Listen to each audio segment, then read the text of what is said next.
E o tema da minha mensagem hoje é uma ponte para reorganizar a nossa vida. Uma ponte para reorganizar a nossa vida. E superar as pressões das quais nós estamos sujeitos a todo momento na nossa vida. A gente está no meio do mês... Opa, já está aí? Nossa, pessoal. Tá, é rápido. É uma ponte para organizar, porque tem gente que precisa organizar a vida, né?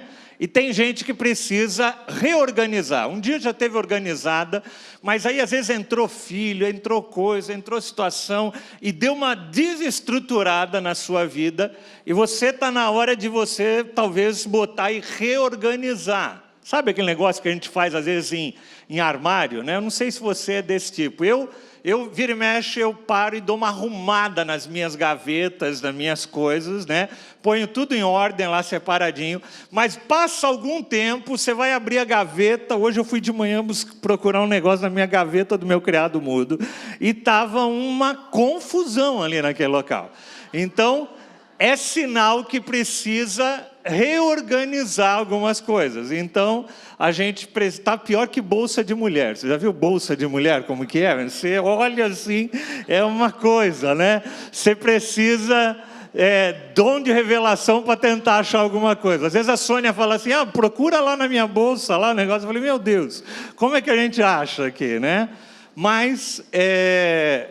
às vezes a gente precisa dar uma reorganizada na nossa vida.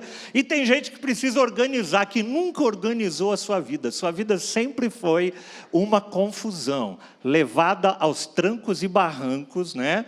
Como eu sempre digo, né? Vivendo a teologia do Zeca Pagodinho, deixando a vida te levar, né? E às vezes a gente não percebe.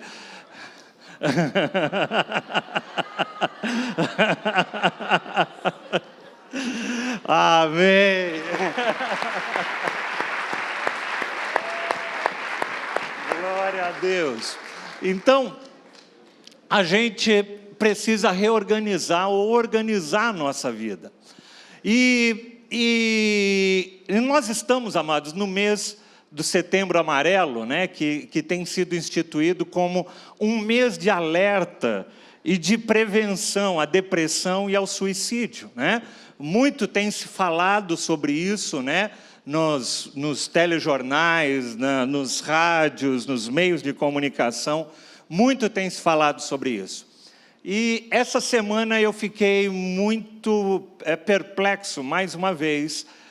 Terça-feira eu recebi a notícia de um pastor americano com 30 anos de idade, pastor de uma grande igreja, uma mega igreja nos Estados Unidos, pai de 2 filhos, que tirou sua própria vida na terça-feira dessa semana, ali nos Estados Unidos.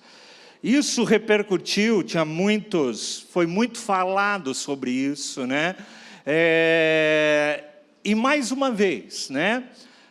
A gente vê pessoas que têm sido, inclusive, ele era um militante na área de saúde emocional na vida das pessoas. Ele foi escritor, inclusive, de alguns livros, e ele não suportou as pressões da vida, as demandas da vida, e acabou culminando em tirar a sua própria vida. Eu estava ouvindo na CBN essa semana, e eu fiquei também alarmado com um dado que eu não sabia. O suicídio já é a segunda causa de mortes entre jovens entre 16 e 29 anos. É a segunda causa de morte entre jovens de 16 a 29 anos. Parece que só perde para acidentes, se não me engano, não me lembro qual era a primeira causa, acho que era acidentes. Mas é a segunda causa morte. Então, isso tem se tornado, inclusive, um problema, inclusive, de saúde pública, né? Por isso, inclusive, quero até reforçar, ontem, inclusive, no Next, aqui, a pastora Sônia esteve aqui ministrando, falando um pouco sobre a questão da depressão. Oi? Houve testemunhos aqui de pessoas que já passaram por quadros depressivos, né? Então, nós estamos tentando, inclusive, trazer também a consciência desse problema para a vida dos adolescentes, para a vida dos jovens, e trabalhar isso como igreja, né? Por isso que é tão importante, inclusive, você que é pai de adolescentes, está aqui dia 28, né? Ouvir aquilo que os líderes dos adolescentes, né? Os pastores estão pensando, estão trabalhando, né? É importante você se conectar. Pastor Glauco falou uma coisa importante, é importante você entrar às vezes na rede social do teu filho. Eu já vi pai que tomou um susto quando entrou, nunca tinha entrado, um dia entrou e falou, nossa, olha o que meu filho está escrevendo, né? E é impressionante como essa geração se expõe, né? Aquilo que às vezes ela não expõe para os pais, ela não expõe, às vezes, para pessoas que estão próximas, ela expõe isso numa rede pública, né? Interessante. Ela fala das dores, dos medos, dos anseios dela, ali no meio de uma rede social. Então, é importante a gente estar conectado com tudo que está acontecendo.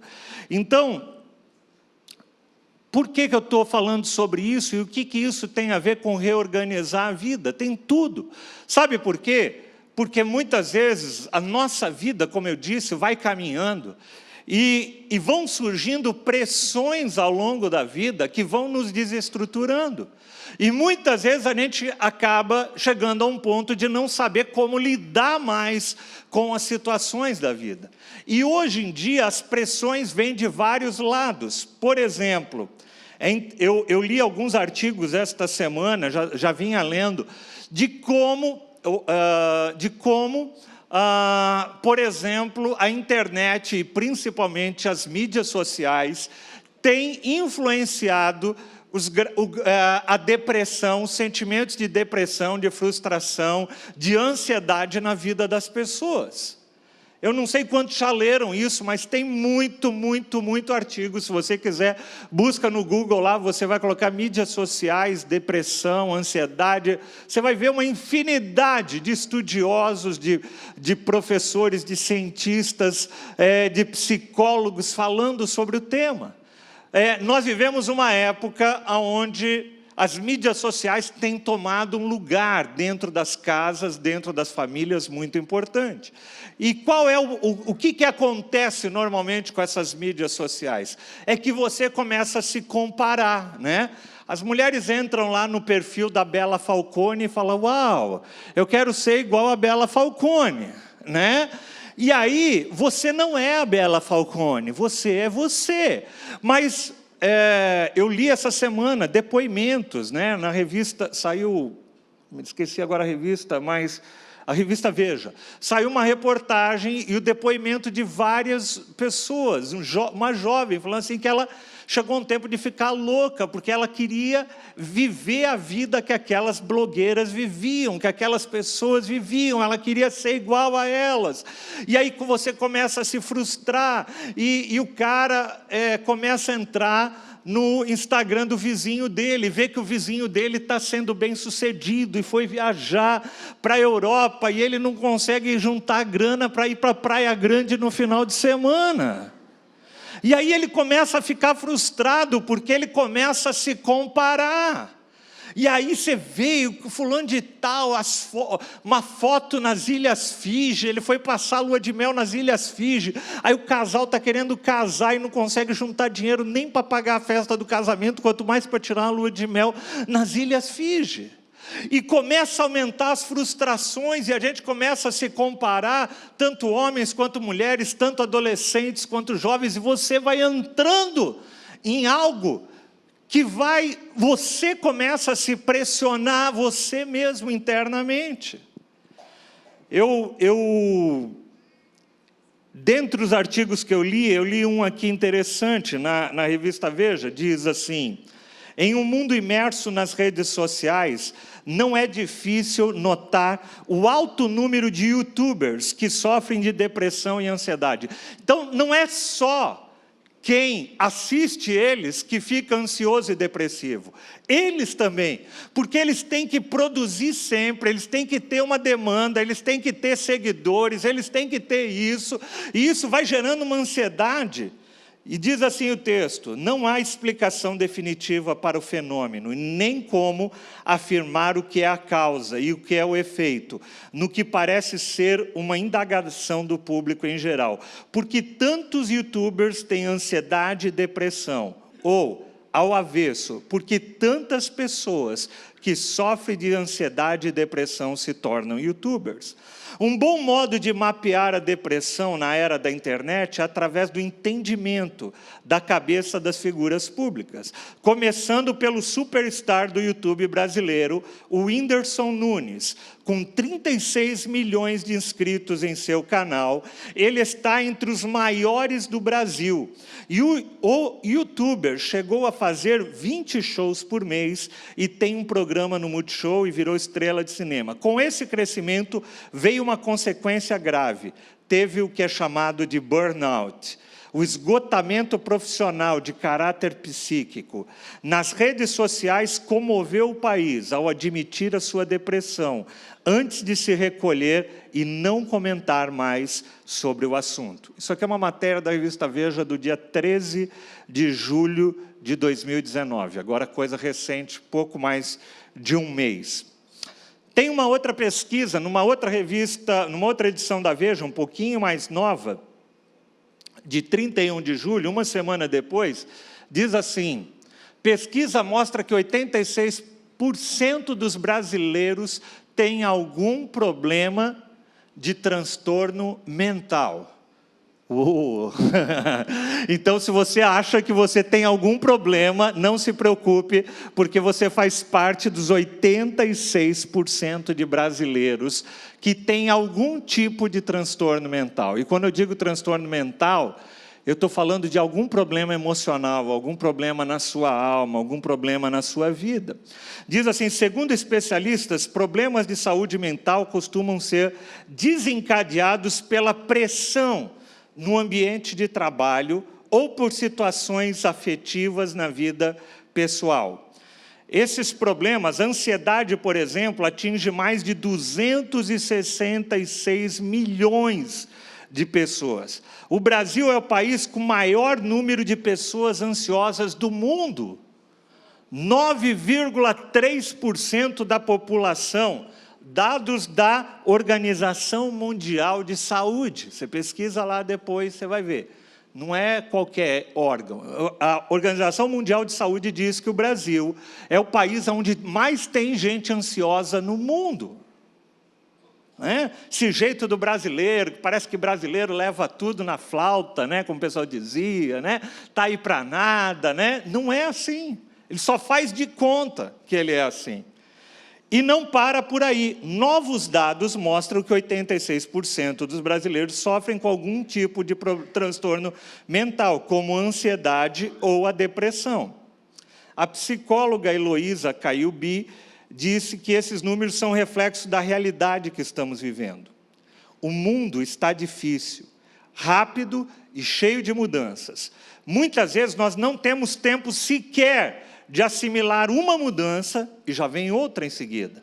Isso causa uma angústia tremenda, porque as pessoas não conseguem dar conta. Eu não sei você, gente, eu já me senti várias vezes assim. Parece que eu não vou dar conta de tudo que eu preciso fazer, das coisas novas que surgem, das demandas novas que surgem. E às vezes a gente para e fala, eu não vou dar conta disso. E o texto continua. Algumas das pressões mais fortes podem vir do ambiente de trabalho. 20% dos funcionários ativos estão trabalhando sob forte pressão emocional, o que compromete a saúde física e psíquica, resultando em queda na produtividade, faltas e uma maior taxa de contratação e demissão, troca de funcionários. Além disso, cerca de 32% dos trabalhadores brasileiros sofrem com os efeitos do estresse.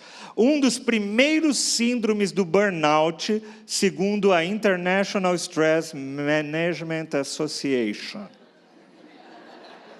É isso aí. Revista Veja de 31 de julho.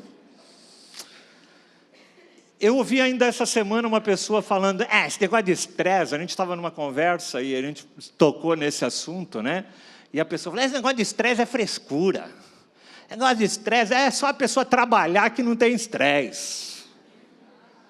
E tem gente que pensa assim mesmo. E eu falei para ela, não, eu conheço muita gente que trabalha e trabalha muito, e por trabalhar e trabalhar muito está super estressado. Então, a gente precisa, amados, entender que isso é uma realidade da qual nós estamos vivendo. É uma realidade do ser humano, é uma realidade da nossa vida, uma realidade do ser humano, do brasileiro. Segundo as estatísticas aqui, o brasileiro ainda mais do que outros. A gente vive, às vezes, sob o estresse da política, da situação econômica do país, da questão de segurança, tantas outras coisas. Por isso que, inclusive, a gente resolveu esses estudos pontes, a gente vai falar muito sobre isso, né? Sobre as necessidades e as pressões que estão sobre a vida das pessoas. Mas é interessante porque isso aí não acontece somente com quem está fora da igreja. Acontece com quem está dentro do corpo de Cristo também.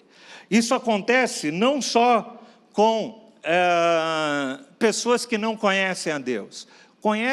Existe também com pessoas que conhecem a Deus. Pessoas que estão caminhando com o Senhor, que são fiéis, mas que muitas vezes não estão conseguindo lidar com todas as variáveis da sua vida. Há vários exemplos na Bíblia, a gente podia falar, já comentei em outras pregações sobre a vida, por exemplo, de Elias, né? Mas eu queria falar, por exemplo, sobre a vida de Moisés. Moisés foi um dos grandes homens, um dos grandes nomes do Antigo Testamento, né? Ele foi chamado para conduzir, você lembra lá da história, foi chamado para conduzir o povo hebreu, tirá-los da escravidão do Egito, levá-los para a terra de Canaã. Ele teve que liderar, segundo estatísticas de alguns estudiosos, cerca de 5 milhões de pessoas pelo deserto. E aí alguns outros estudiosos divergem desse tema e dizem que não era tanta gente assim, que eram 60 mil. Gente, eu não sei se era 5 milhões, se for 60 mil. Mesmo que fosse 60 mil, gente, o estresse para liderar um grupo desse, né? Eu não dou conta, muitas vezes, de liderar, né? De conduzir, às vezes, a igreja com 300, 400, 500, 1.000, 2.000 pessoas, né? Às vezes isso já estressa a gente, é gente que fala, não, eu quero assim, pastor, por que você não fez assim? Pastor, por que você não fez a conferência de graça? Por que você não fez isso? Por que não faz aquilo? Tal.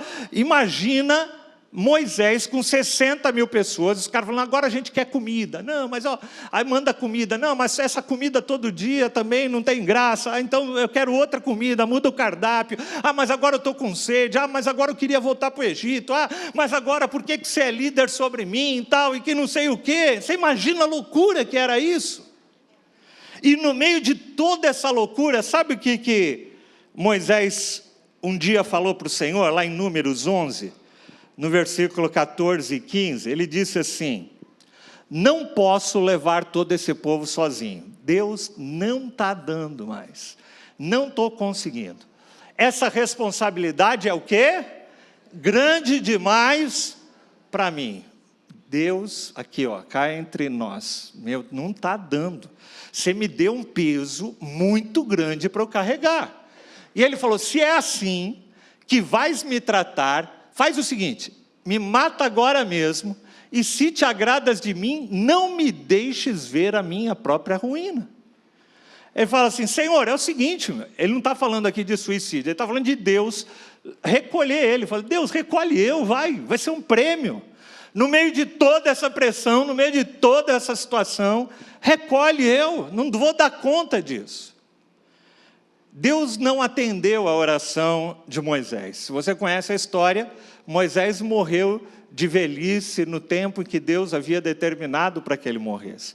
Mas o que eu quero dizer com isso é que houve um momento da história desse grande homem de Deus, onde ele achava que a melhor solução para a vida dele estava em Deus recolher ele, em Deus levá-lo. Ele não estava dando mais conta de tudo aquilo que tinha na frente dele. E às vezes nós nos encontramos muitas vezes assim. As demandas familiares, demanda como pai, demanda como esposo, demanda como isso, demanda como aquilo. E a gente às vezes não está dando conta. E aí o que a gente faz diante de todo esse quadro? E é sobre isso que eu quero falar, né? Até aqui era a minha introdução. Eu quero falar um pouco sobre momentos que a gente precisa reorganizar a nossa vida. Que a gente precisa tomar algumas atitudes para que a gente possa colocar as coisas no lugar e aliviar a pressão que muitas vezes está sobre nós. E eu queria usar a própria figura de Moisés para falar sobre isso. Num texto muito conhecido que está lá em Êxodo, capítulo 18. Esse texto, eu não vou ler ele todo aqui, mas eu só vou contar a história para você, depois eu vou passar versículo por versículo, mas Moisés tinha saído do Egito e tinha chegado ali no deserto, e de repente as pessoas estão toda hora precisando de aconselhamento, precisavam disso, precisavam de uma direção, queriam conversar com Moisés, e Moisés começou a atender as pessoas, Mas você imagina, como eu falei, eu às vezes dou conta de atender as demandas da nossa igreja, você imagina Moisés tendo que atender a demanda de um povo todo. E ele estava ficando louco, né? Então o sogro de Moisés chegou para ele e falou: ô Moisés, é o seguinte, cara, o que você está fazendo não está certo, você vai ficar louco, você vai entrar num burnout, aí você vai ficar estressado, e quando você ficar estressado, as pessoas também vão ficar estressadas, isso não é bom. Então, Jetro deu uma direção para o seu genro Moisés, e falou para ele: olha, vamos fazer o seguinte, cara, se concentra naquilo que você efetivamente precisa fazer, e deixa essas situações periféricas, as situações que não são as principais, que outras pessoas possam te ajudar nesse processo. E assim Moisés fez. E assim foi um momento de alívio, de pressão, de tensões na vida de Moisés. Moisés, naquele momento, teve que reorganizar a vida dele. E é sobre isso que eu quero pegar esse texto e extrair dele alguns princípios, alguns ensinamentos, que podem nos ajudar hoje a reorganizar a nossa vida. Tem coisas que foram usadas aqui, que podem ser instrumentos de Deus, né? Podem ser uma ponte para que a gente possa superar ou lidar com as demandas da nossa vida. A minha demanda, a tua demanda é diferente talvez da demanda de Moisés, mas eu quero que você entenda o princípio que o Senhor quer nos ensinar com uma passagem como essa. E vamos lá, se você está anotando, anota aí. Primeiro princípio para você reorganizar a sua vida. Opa, eita, esses irmãos é uma benção. Primeiro princípio para você reorganizar a sua vida. Obrigado, Julião. Tenha pessoas maduras e experientes para enxergar os pontos cegos da tua vida. Tenha pessoas maduras e experientes ao teu redor para enxergar os pontos cegos da sua vida. Olha que interessante o que diz o versículo 13. No dia seguinte, Moisés assentou-se para julgar as questões do povo, e este permaneceu em pé diante dele, desde a manhã até o cair da tarde, o dia inteiro ali em pé, atendendo as pessoas. Quando o seu sogro viu aquilo que Moisés não estava conseguindo enxergar, alguém que estava fora da rotina, o sogro dele viu, e falou assim, viu tudo que ele estava fazendo pelo povo, e disse: o que é que você está fazendo? Porque só você se assenta para julgar? O que este povo espera, porque este povo te espera em pé, desde a manhã até o cair da tarde? Ou seja, Moisés não conseguia enxergar coisas da vida dele que estavam claras para outras pessoas. Então, amados, esse primeiro princípio é um princípio muito importante. Por isso que nós precisamos uns dos outros. Às vezes você está precisando de uma ajuda de alguém de fora. Às vezes você precisa ouvir a tua esposa, às vezes você precisa ouvir o teu esposo, às vezes você precisa ouvir os teus pais, você precisa ouvir o teu líder, ouvir o teu pastor, ouvir pessoas, e não é qualquer tipo de pessoa, pessoas maduras, Pessoas experientes, pessoas que tenham condição de olhar para você e ver a situação que você está passando. Mas normalmente, amados, nós somos muito orgulhosos. Nós queremos fazer as coisas sozinhos e carregar as coisas sozinhos. E o que o texto está nos ensinando é que a gente precisa de pessoas para nos ajudar nesse processo de reorganização. Nós precisamos, hoje em dia, tem muita gente aí recorrendo a coaches, etc, né? De repente pode até ser, de repente você precisa de ajuda até de um profissional para você, de um coach, de um psicólogo, para que outra pessoa possa olhar e te ajudar a reorganizar a tua vida, porque você não está conseguindo enxergar. Eu não sei você, mas eu já passei por várias situações onde pessoas falaram coisas para mim que eu não estava enxergando. Você já passou por isso? Pessoas falarem, apontarem coisas para você, cara, não está bom desse jeito que você está fazendo, e você não percebe. E aí, quando a pessoa fala, de repente cai a ficha. Então, antes até de você precisar que alguém venha até você, quando você está identificando que você não dá conta de algumas coisas, busca ajuda de alguma pessoa externa que possa te ajudar. Ontem nós falamos para adolescentes, não tem problema, peça ajuda. Não tem problema você passar por uma situação, às vezes, de estresse, de depressão, mas busca ajuda. Porque outra pessoa vai talvez achar saídas, vai achar caminhos, vai achar pontes para você passar, atravessar essas barreiras que você mesmo não está conseguindo enxergar. Eu não sei se você me entende, mas um grande problema que eu vejo na vida de muitas pessoas é exatamente essa dificuldade de olhar, de escutar, de procurar às vezes ajuda de alguém que está fora de você, para que outra pessoa consiga enxergar.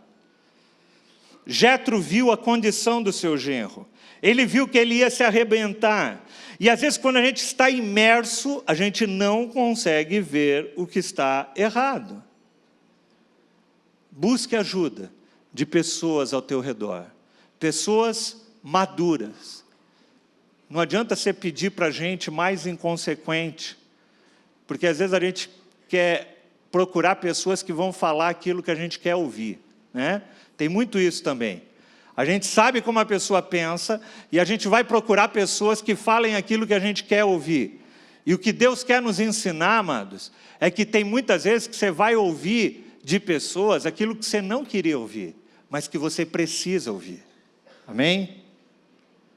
Então vira para quem está do teu lado e fala, busque ajuda sempre de pessoas experientes e maduras. Obrigado, Enzo. Enzo, estou pensando no Enzo aqui. Obrigado, Neymar. Então, amados, primeira coisa para você aprender a reorganizar a sua vida, talvez você precise de ajuda externa, de alguém que possa te ajudar a enxergar coisas que você não está enxergando, caminhos que você não está vendo. Segunda coisa, considere o fato da sua má gestão da tua vida ser a razão do teu cansaço. Talvez você está cansado e sobrecarregado, não é por causa das coisas que estão ao teu redor, mas é por causa da má gestão que você faz com as coisas que estão ao teu redor. As coisas sempre vão estar ao nosso redor.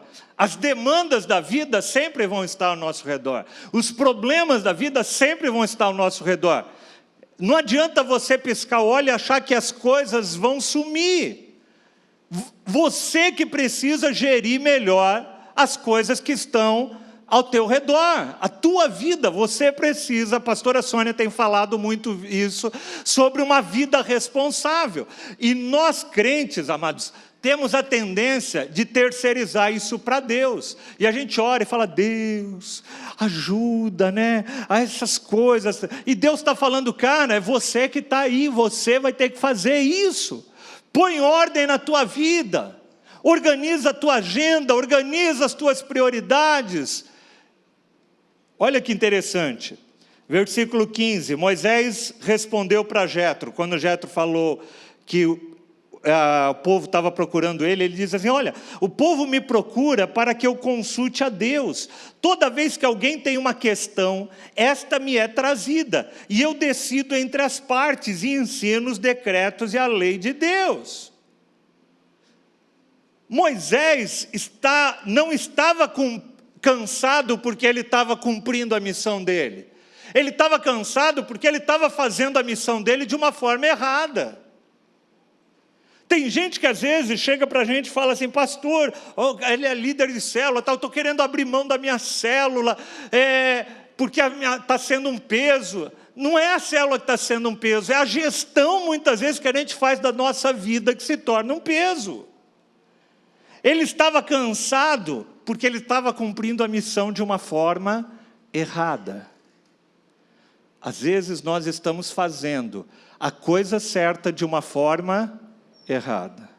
E aí a gente precisa parar e pensar, fazer uma autoavaliação da nossa vida, falar o que eu estou fazendo da forma que é certo, mas que eu estou fazendo da forma errada. Ele não estava fazendo uma boa gestão da vida dele. Havia outras formas de fazer aquela mesma coisa. Havia outras formas de ele ser mais efetivo.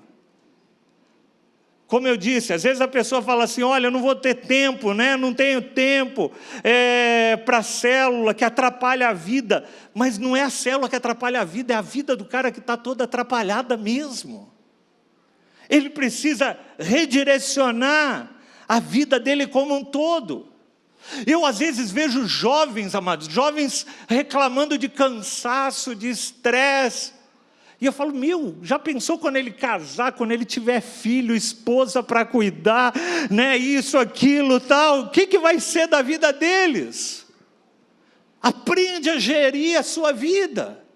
Deus nos dá, amados, 24 horas para todos nós. E eu sempre que eu ensino jovens, a gente dá uma disciplina no Inters que chama planejamento de vida, e eu falo para eles, eu falo assim, olha, você por enquanto, você cumpre o teu papel de filho, você cumpre o teu papel de estudante, você cumpre o teu papel como ministro do Senhor, mas vai chegar uma hora que você vai ter que cumprir o teu papel como pai, você vai ter que cumprir o teu papel como profissional, você vai ter que cumprir o teu papel como esposo, e as 24 horas não vão aumentar para isso. Elas vão continuar sendo 24 horas. Ou você aprende a administrar isso de uma forma correta, ou você vai ficar louco. E pior, você vai deixar as pessoas que estão ao teu redor loucas junto com você. Moisés estava num alto grau de estresse. E o terceiro princípio que a gente pode extrair desse texto, para que a gente possa entender e reorganizar a nossa vida, é reconhecer que a má gestão da minha vida traz prejuízos para todos aqueles que estão ao meu redor.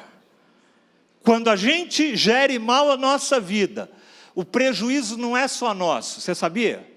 Todos aqueles que estão ao nosso redor começam a sofrer. Olha o que diz o texto. Respondeu o sogro de Moisés, o que você está fazendo, cara, não é bom. Você e o seu povo ficarão esgotados, pois essa tarefa é pesada demais. Você não precisa executá-la sozinho.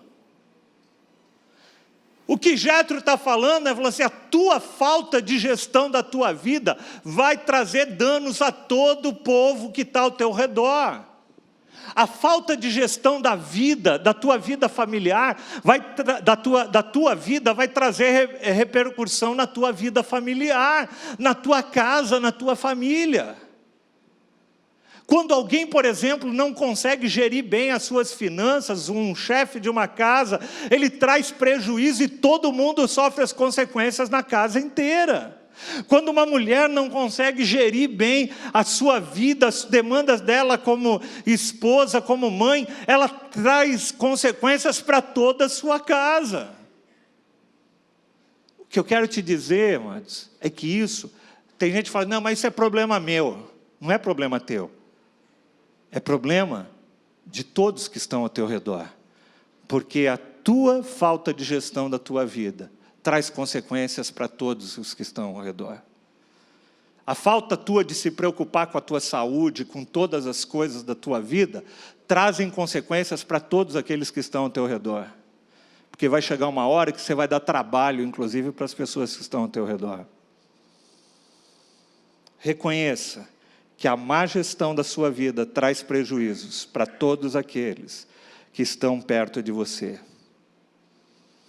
Deus deu para nós, amados, o mesmo tempo, 24 horas por dia, e cabe a nós aprendermos a geri-lo da melhor forma possível, a lidar com os problemas da melhor forma possível.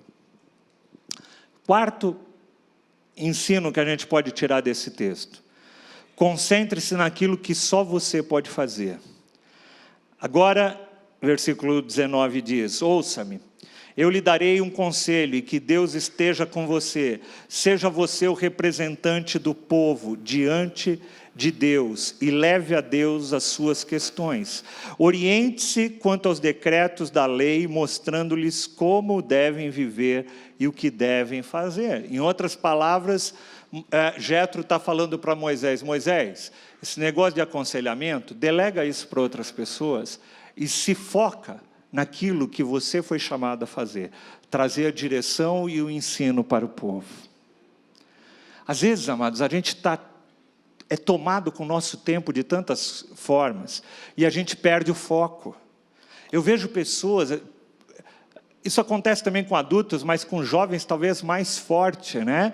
As redes sociais têm roubado o tempo das pessoas, têm roubado o foco das pessoas. As pessoas muitas vezes estão tão metidas. O cara chega em casa, a primeira coisa que ele faz é pegar o celular, e ele fica ali no celular o tempo todo, mandando WhatsApp, entrando no Instagram, entrando no Facebook, fazendo isso, fazendo aquilo, e às vezes a gente perde o foco familiar.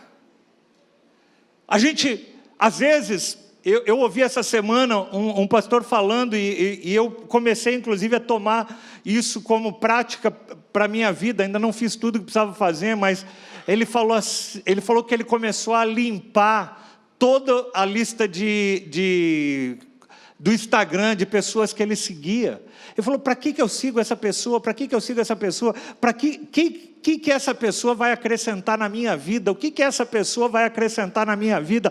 O que o pensamento daquela pessoa vai acrescentar em mim? E ele começou a fazer essa pergunta, e quando a resposta era nada, ele começou a apagar todas as pessoas. Porque às vezes a pessoa para lá e fala: olha a vida daquela blogueira, que coisa mais linda, né? E tira você do foco, gera ansiedade, angústia e depressão em você. Amados, concentra naquilo que Deus te chamou para fazer. Concentre-se naquilo que é o alvo de Deus para a sua vida, para a sua família, para o seu ministério, para o seu trabalho. Concentre-se naquilo que Deus colocou e que só você pode fazer. Ninguém vai poder dar o carinho para o teu filho que você é a única pessoa que pode dar. Não é o computador, não é a internet que vai dar esse carinho. Concentre-se naquilo que tem que dar para o teu cônjuge, que é só você. Foque-se naquilo que realmente é importante, e tire da tua vida tudo aquilo que é desnecessário.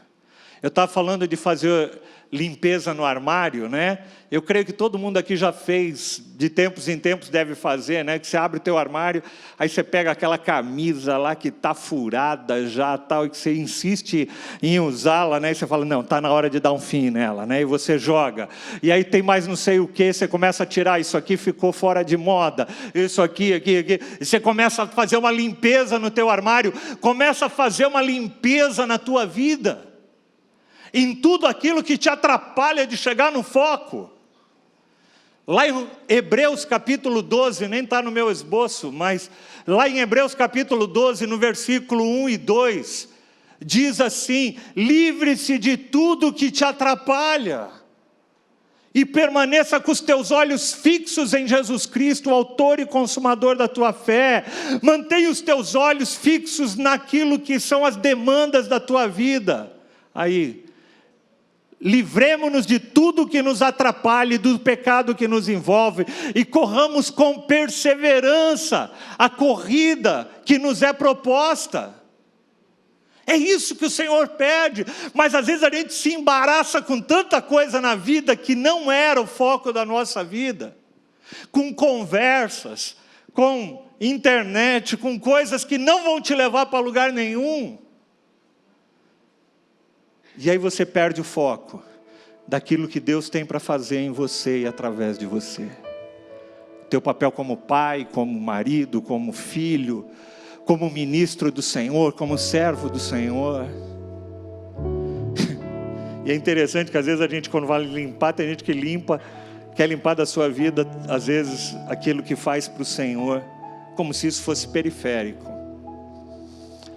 Quinto princípio que eu quero que você tire desse texto: reorganize a sua vida e missão a partir de critérios claros e conscientes. Olha que coisa interessante. Ele diz assim, versículo 21, Jetro está falando para Moisés: escolha dentre todo o povo. Ele não falou simplesmente, se livra de tudo que você está fazendo. Ele falou, não, escolhe entre o povo pessoas que são capazes, tementes a Deus, dignos de confiança, inimigos do ganho desonesto. Estabeleça-os como chefes de 1.000, de 100, de 50 e de 10. Reorganiza a tua vida e a tua missão a partir de critérios claros. E uma coisa que eu ouvi essa semana que também eu achei tremenda é o seguinte, amados: não tome decisões em momentos de crise, em momentos de estresse. O que eu já vi de gente chegando às vezes no meu gabinete falando assim: pastor, eu não aguento mais meu marido, eu estou cansada dele, estou cansada de tudo que ele faz, eu quero me separar. Eu quero te dizer uma coisa: quando você está cansado, quando você está estressado, não é momento de você tomar decisões importantes desse tipo. É momento de você parar, aquietar a tua alma e falar: Senhor, por que eu estou vivendo esse estresse? Mas a maioria das pessoas toma decisões em momento de estresse. Tem cara que chuta o balde no trabalho: eu não aguento mais aquele meu chefe. Essa semana eu falei umas poucas e boas para ele. Já vi um cara uma vez na igreja que falou isso.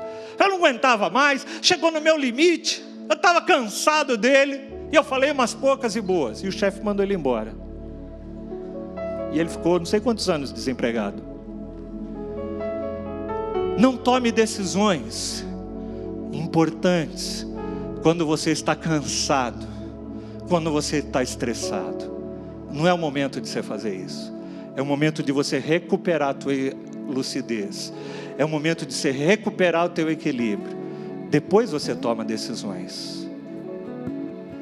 O que Jetro está falando para Moisés: fala assim, olha, distribui as tarefas, acha pessoas competentes, procura pessoas íntegras, vai fazendo a coisa de uma forma clara, usa critérios claros para tomar essas decisões que você vai tomar, segue passos racionais muitas vezes e não emocionais. O grande problema, mas é que quando a gente está cansado, estressado, a gente se deixa levar pelas nossas emoções, e o nosso coração, ele é o quê? Enganoso. Não se deixe levar. Sob pressão e cansado, somos levados a tomar decisões sem critérios. E aí a gente arrebenta a nossa vida, arrebenta a vida às vezes de pessoas que estão próximas de nós. Penúltimo ponto que eu queria destacar nessa manhã: todos ganham quando você se torna uma pessoa melhor. Assim como quando tua vida está bagunçada, todos são prejudicados. quando você se torna uma pessoa melhor, todo mundo que está ao teu redor vai sair ganhando. E vai falar, puxa vida, meu pai era tão estressado, minha mãe era estressada, vivia tirando chinelo. Aqui não tem nenhuma mãe que atira chinelo não na casa, né? É só na outra geração. Agora tira o celular. Não, celular não, né? Essa semana eu vi uma reportagem assim, muito barata. Sei quando já viram aquela pirâmide de Maslow, que fala das necessidades humanas, né? Ela lá na base está as necessidades fisiológicas, que é comer, beber, dormir, que é a necessidade básica do ser humano. Depois vai ter necessidades de segurança, outras necessidades. Aí o pessoal criou uma pirâmide do Maslow agora, que tem um item abaixo das necessidades fisiológicas, que é necessidade de Wi-Fi e bateria. Necessidade básica do ser humano, ter Wi-Fi e bateria. Não precisa nem ter comida, o que comer, o que beber, mas precisa tendo bateria e tendo Wi-Fi, tá tudo bem. Todos ganham, mas quando tua vida se torna melhor. Versículo 23 diz assim: se você assim o fizer, Jetro está falando para Moisés, e assim Deus ordenar, você será capaz de suportar as dificuldades, e todo o povo voltará para casa satisfeito. Eu quero parafrasear esse texto, e eu vou dizer o seguinte: se você for capaz de suportar as dificuldades, e buscar fazer uma gestão da tua vida, com equilíbrio, com graça, com sabedoria, dirigido pelo Espírito Santo, todos aqueles que estão ao teu redor, a tua família, os teus amigos, tal, vão agradecer isso. Teu filho vai falar: nossa, minha mãe está bem menos estressada agora. Meu pai, uau, chegava do trabalho, sabe aqueles caras que chegam do trabalho, uma pilha? Ele traz tudo que ele recebeu em casa, tal, e depois despeja nos filhos, na esposa quando chega em casa. Eu sei que aqui não acontece isso, mas tem homens lá fora no mundo que fazem isso. E por último, e esse aqui é muito interessante. Sempre que a gente olha esse texto, e talvez enquanto eu fui falando para vocês, talvez você falou: puxa vida, eu estou que nem Moisés mesmo, eu estou sobrecarregado, estou precisando de ajuda, estou precisando dividir as minhas tarefas, eu estou precisando dividir os meus fardos. Pastor, essa palavra que o senhor deu hoje era exatamente para mim. Eu sou Moisés, eu sou esse Moisés. E o sétimo tópico que eu queria trabalhar com vocês é que na vida, às vezes nós somos como Moisés, mas a todo tempo nós somos como juízes. Quem são esses juízes? Vamos lá para o texto, versículo 22. Jetro está dizendo assim: eles estarão sempre à disposição do povo. Quem? Os juízes, para julgar as questões. Eles tirarão a você apenas questões difíceis, as mais simples decidirão sozinhos. Isso tornará mais leve o fardo, porque eles o dividirão com você. O que eu quero dizer com isso? A gente está sempre se colocando naquele lugar de que está com muito fardo e que precisa dividir com alguém. Mas poucas vezes a gente se coloca no local daquele que olha para o nosso redor e fala assim: puxa vida, você está sobrecarregado, eu posso te ajudar? Filhos que chegam para os seus pais e falam: pai, mãe, o que eu posso fazer para te ajudar, para te desestressar, para que a tua vida fique mais tranquila? Maridos que falem para suas esposas e vice-versa: meu bem, eu estou te vendo tão cansada, tão cansado, tem alguma coisa que eu posso te ajudar? Você entendeu? Às vezes a gente se coloca na posição de Moisés, daquele que está sobrecarregado. Mas normalmente a gente não se coloca no local daquele que pode ajudar alguém que está sobrecarregado do nosso lado. Aí você fala assim: ai pastor, eu estou tão sobrecarregado. Eu quero te dizer uma coisa: quando você ajudar a aliviar a carga de outros, Deus vai ajudar você a aliviar as tuas também. Sabe, amados, nós somos muito prontos, às vezes, em cobrar dos outros. Ai, meu marido chega estressado. Ai, meu pai vive estressado em casa. Isso, aquilo. Mas poucas vezes a gente se coloca como esses juízes que decidirão sozinhos a tornar mais leve o fardo das pessoas que estão ao nosso redor. Lá em Gálatas 6 fala para que a gente possa dividir os fardos uns com os outros. E sempre que a gente pensa nesse texto, a gente pensa sob a perspectiva de eu tirar o meu fardo e dar para o outro carregar, né, Capela? Né? Mas poucas vezes a gente pensa, fala assim, puxa vida, Capela está carregando um fardo, deixa eu aliviar o fardo dele. Quero te ajudar, Capela, o que eu posso te ajudar? Às vezes são coisas simples.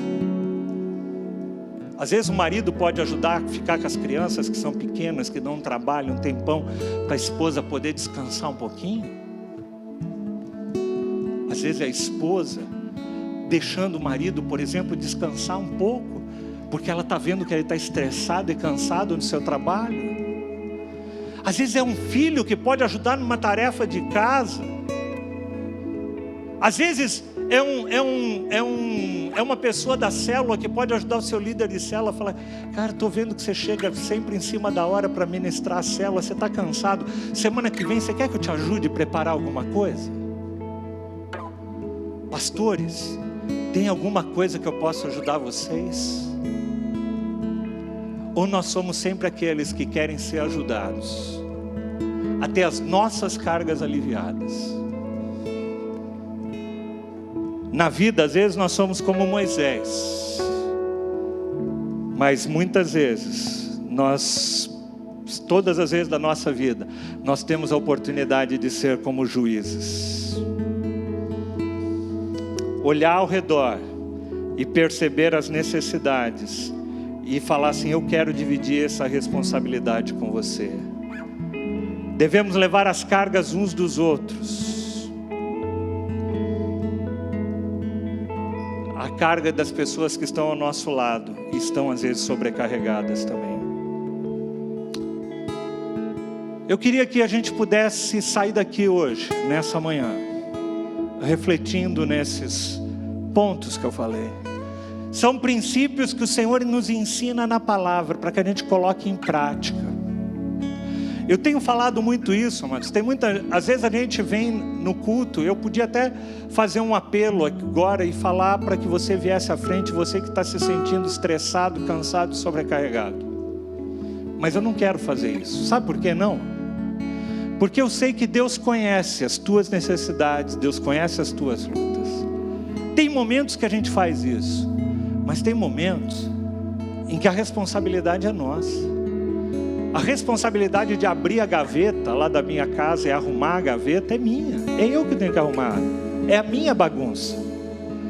Quem tem que abrir a gaveta da sua vida e organizar é você. Não é o teu líder. Não é Deus que vai entrar e arrumar. É você que vai ter que tomar decisões e arrumar a sua vida. O que eu te garanto é que Deus, através do Espírito Santo, vai te dar toda a capacidade para você fazer isso. Amém? Você crê nisso? A Bíblia diz que o Espírito Santo, ele é o nosso ajudador. Vira para quem está ao teu lado e fala, o Espírito Santo é nosso ajudador. A Bíblia também nos fala que ele é aquele que nos ensina todas as coisas. Eu não tenho condições aqui de te dar exemplos e nem saberia te dar conselhos para você organizar toda a tua vida. Eu falei sobre algumas coisas, mas o Espírito Santo de Deus vai te capacitar para isso. Para você sair daqui nessa manhã e falar, Senhor, eu preciso pôr em ordem a minha vida. Eu preciso fazer uma gestão melhor da minha vida, como pai, como mãe, como filho, como funcionário, como ser humano, como homem, como mulher. É responsabilidade minha. Não é do teu líder, não é de Deus, é tua. A Bíblia diz que o pecado, talvez as demandas bateriam a nossa porta, mas caberia a nós exercermos domínio sobre elas. Como está a tua vida? Sobrecarregada? Jesus fala, né, para que nós cheguemos a eles, aqueles que estão sobrecarregados, e Ele nos aliviaria. E Ele vai nos aliviar à medida que a gente se colocar, para que Deus trabalhe conosco. O que você pode fazer para reorganizar a sua vida? Eu queria que você saísse daqui com a missão de responder essa pergunta para você mesmo. O que você pode fazer para reorganizar a sua vida? Talvez para reorganizá-la externamente, você precise primeiro organizar a tua vida internamente, para depois organizar ela externamente. Tem um livro, eu nunca li ele, mas já vi várias pessoas que leram e falaram que é muito interessante. Diz: ponha em ordem o seu mundo interior. Organiza a tua vida com Deus, organiza a tua vida, as tuas emoções, organiza a tua alma, para que depois as demais coisas vão sendo organizadas externamente. Vamos ficar em pé.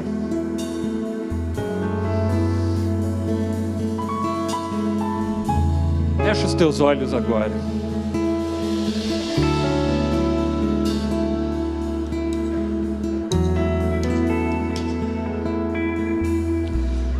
Essa semana nós estávamos trabalhando um texto aqui no culto do Imersão, um texto que está lá em 2 Crônicas, capítulo 20, texto muito conhecido, e que diz assim: o nosso Deus não irá, Senhor, nosso Deus, Tu não irás julgá-los.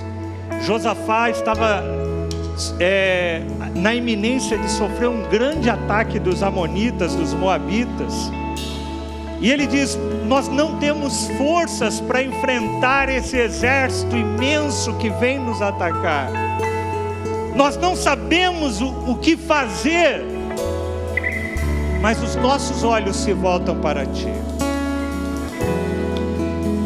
E aí, 3 versículos à frente, diante dessa demanda de Josafá, fala: Senhor, eu não sei, eu não tenho força, nós não podemos. O Senhor responde a Josafá o seguinte: escutem, todos os que vivem em Judá e em Jerusalém, o rei Josafá assim lhe diz ao Senhor: não tenha medo. Vira para quem está do teu lado e fala: não tenha medo. Não jogue a toalha. Não desanime, porque o Senhor é contigo. Se você crê nisso, não joga a toalha. Problemas e dificuldades todos nós vamos enfrentar, mas não joga a toalha. Não desanime, ele diz.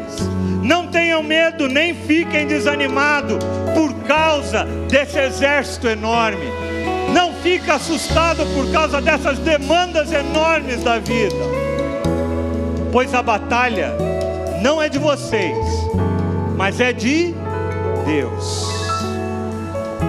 Só que logo em seguida, Deus fala para Josafá: agora vá na direção daquele exército. Deus fala assim: olha, eu vou tomar essa batalha nas minhas mãos, mas você vai fazer a tua parte. Você vai marchar contra o inimigo. Você vai ir na direção do inimigo. Você vai adorar o Senhor. Você vai fazer aquilo que precisa ser feito. E aquilo que você não consegue fazer, Deus vai fazer. Mas tem coisas que só você vai poder fazer para reorganizar a sua vida, para reorganizar o seu mundo interior. Eu queria que você refletisse um pouco enquanto nós cantamos o refrão dessa música. Eu queria que você comece agora a pedir para o Espírito Santo de Deus. Fala: Senhor, eu quero pôr uma ordem na minha vida. Talvez ordem na sua vida seja você acordar mais cedo. Talvez ordem na sua vida seja você se livrar de tudo aquilo que está te atrapalhando, te embaraçando. Talvez por ordem na tua vida seja você buscar uma ajuda de fora. Talvez buscar alguém que possa te ajudar nesse processo, eu não sei qual é, mas o Espírito Santo de Deus vai te dizer. Amém, Senhor, nós te damos graças. Tu és o nosso amado, o Teu Espírito Santo está no nosso meio. Então eu te peço, Senhor, em nome de Jesus, ajuda cada um de nós nesse processo de pôr ordem na nossa vida, para que nós possamos, Senhor, ser aliviados do estresse, da carga, da ansiedade sobre as nossas vidas. Que o Teu Espírito Santo dê a cada um aqui a porção que cada um necessita para esse processo. Que a gente possa sair daqui não da mesma forma como nós entramos, mas sair daqui decididos a pedir ajuda do Senhor, a pedir ajuda de pessoas também para organizar a nossa vida. Que o amor de Deus, que a graça do nosso Senhor Jesus Cristo, que o consolo e a direção do Espírito esteja sobre as nossas vidas.